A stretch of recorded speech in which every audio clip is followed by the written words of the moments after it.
केसलवाडा वाघ गणेशनगर येथील निवासी हरिभक्त परायण प्राध्यापक धनंजयजी बावणे यांच्या निवासस्थानी दरवर्षीप्रमाणे याही वर्षी नित्यनेमाने ज्ञानेश्वर माऊली यांचा 757वा संजीवन सोहळा 27 नोव्हेंबरपासून सुरुवात झाली आहे. अध्यात्मात विज्ञानाची सांगड घालणारे संतश्रेष्ठ ज्ञानेश्वर महाराज यांचा समाधी सोहळा संपूर्ण महाराष्ट्रभर हर्षोल्लासात साजरा करण्यात येत आहे.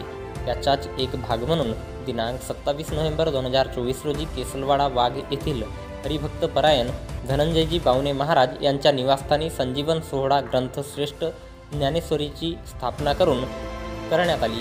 यावेळी परिसरातील नामवंत डॉक्टर मनोज आगलावे, शिक्षक भारती संघटनेचे कार्यवाह विनोद केंदरले, नितीन वाघाहे, रामचंद्र चौधरी, हरिभक्त परायण विठ्ठल आवरकर, वासुदेव वरठे, मिरासे महाराज, हेमराज चारमोडे गुरुजी, विजय झलके, पुरुषोत्तम कांतोडे, भोजराम लांडगे, शांताराम वैद्य, रतिराम गायधने, रामभाऊ गोमासे, इनवाती गुरुजी, कुंदा मेश्राम, मेघा किंदरले, नलू वाघाहे, सुरेखा बावणे, डॉक्टर मीरा आगलावे यांच्या उपस्थितीत संपन्न झाला.